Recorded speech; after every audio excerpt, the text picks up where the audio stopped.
ಎಲ್ಲರಿಗೂ ಸಂಕ್ರಾಂತಿ ಹಬ್ಬದ ಶುಭಾಶಯಗಳು.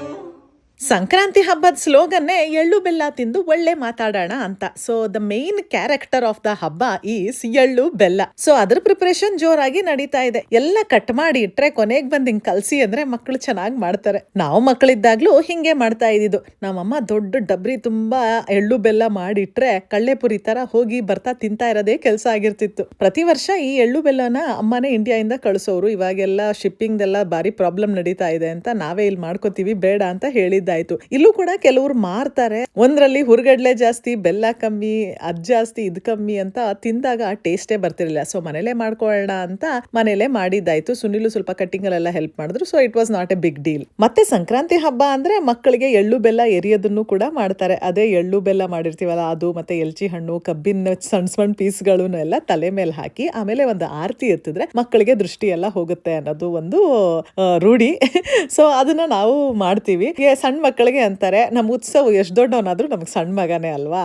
ಒಂದೊಂದ್ಸತಿ ಇದಿಷ್ಟೆಲ್ಲ ಕಷ್ಟಪಟ್ಟು ಇದನ್ನೆಲ್ಲ ಮಾಡ್ಬೇಕಾ, ಲೇಸಿನೆಸ್ ಅಂತೆಲ್ಲ ಅನ್ಸುತ್ತೆ. ಆದ್ರೆ ಇದನ್ನೆಲ್ಲ ಮಾಡಿಲ್ಲ ಅಂದ್ರೆ ನಮ್ಮ ಮಕ್ಕಳು ಹೇಗೆ ತಿಳ್ಕೊತಾರೆ ಅಂತ ಒಂದ್ ಸ್ವಲ್ಪ ನಮ್ಮನ್ನ ನಾವು ಪುಷ್ ಮಾಡ್ಕೊಂಡು ಹಬ್ಬದ ರೀತಿ ನೀತಿಗಳನ್ನೆಲ್ಲ ಮಾಡ್ತೀವಿ. ಆದ್ರೆ ಇಲ್ಲಿ ಇವರಿಬ್ರು ಕೂತಿದಾರಲ್ಲ ಕುಳ್ರು, ಅವ್ರಿಗೆ ಅವ್ರದೇ ಯೋಚನೆ. ಉತ್ಸವಗೆ ನನ್ಗೆ ಬಾಸ್ಕೆಟ್ ಬಾಲ್ ಲೇಟ್ ಆಗಿ ಹೋಗ್ತಾ ಇದೆ, ನನ್ನ ಫ್ರೆಂಡ್ಸ್ ಬಂದ್ಬಿಡ್ತಾರೆ ಅಂತ ಒಂದ್ ಕಡೆ ಅವನಿಗೆ ಟೆನ್ಷನ್, ಇನ್ನೊಂದ್ ಕಡೆ ಉನ್ನತಿಗೆ ಅಯ್ಯೋ ಈ ಡ್ರೆಸ್ ಎಷ್ಟೊತ್ತು ಹಾಕೋಬೇಕು ಇನ್ನುವೇ ಅನ್ನೋ ಟೆನ್ಷನ್. ಒಟ್ನಲ್ಲಿ ಪೂಜೆ ಏನೋ ಮುಗೀತು. ಆದ್ರೆ ಸಂಕ್ರಾಂತಿ ಹಬ್ಬದ ಮೇನ್ ಆಚರಣೆ ಇನ್ನು ಪೆಂಡಿಂಗ್ ಇದೆಯಲ್ಲ, ಅದೇ ಎಳ್ಳು ಬೀರೋದು.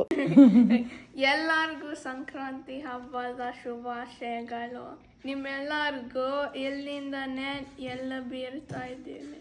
ಹಬ್ಬ ಇರ್ಲಿ, ಮದ್ವೆ ಇರ್ಲಿ, ಏನೇ ಫಂಕ್ಷನ್ ಇರ್ಲಿ, ಹೆಣ್ಮಕ್ಳಿಗೆ ರೆಡಿ ಆಗೋದೇ ಒಂದು ಸಂಭ್ರಮ. ಅದರಲ್ಲೂ ಇವಾಗ ಎಳ್ಬೀರಕ್ಕೆಲ್ಲ ಬೇರೆ ಹೋಗ್ಬೇಕು. ಸೊ ಜಿಂಗ್ಜಾಕಾಗಿ ರೆಡಿ ಆಗ್ಲೇಬೇಕಲ್ವಾ. ಉನ್ನತಿ ಡ್ರೆಸ್ಸು ನನ್ನ ಡ್ರೆಸ್ಸು ಎರಡನ್ನೂವೆ ನನ್ನ ಹಳೆ ಸೀರೆಗಳಲ್ಲಿ ಪ್ಯಾಟರ್ನ್ ಕೊಟ್ಟು ಈ ತರ ಹೊಲಿರಿ ಅಂತ ಹೊಲಿಸಿರೋದು. ಎಳ್ ಬೀರಿಂಗ್ ಕೆಲ್ಸಾನ ಫಸ್ಟ್ ನಮ್ಮ ತಮ್ಮನ ಮನೆಯಿಂದಾನೇ ಶುರು ಮಾಡ್ಕೊಂಡ್ವಿ. ಅವ್ರು ನಿನ್ನೆನೆ ನಮ್ಮ ಮನೆಗೆ ಬಂದಿದ್ರು. ಅವ್ರ ಮನೆಗೂ ಹೋಗಿ ಮಕ್ಕಳಿಗೆ ಎಳ್ಳು ಬೆಲ್ಲ ಎಲ್ಲ ಎರೆದು ಆಮೇಲೆ ಅವ್ರಿಗೂ ಆರತಿ ಎಲ್ಲ ಎತ್ತಿ ಎಳ್ಳು ಬೀರ್ಬಿಟ್ಟು ಮತ್ತೆ ಇನ್ನೊಂದ್ ಸ್ವಲ್ಪ ನೈಬರ್ಹುಡ್ ಅಲ್ಲಿ ಒಂದ್ 4-5 ಜನದ ಮನೆಗೆ ಹೋಗಿ ಎಳ್ಳು ಬೀರ್ಬಿಟ್ಟು ನಮ್ಮ ಸಂಕ್ರಾಂತಿ ಹಬ್ಬನ ಮುಗಿಸಿದ್ವಿ. ಎಲ್ಲರೂ ಸಂಕ್ರಾಂತಿ ಹಬ್ಬ ಶುಭಾಶಯಗಳು.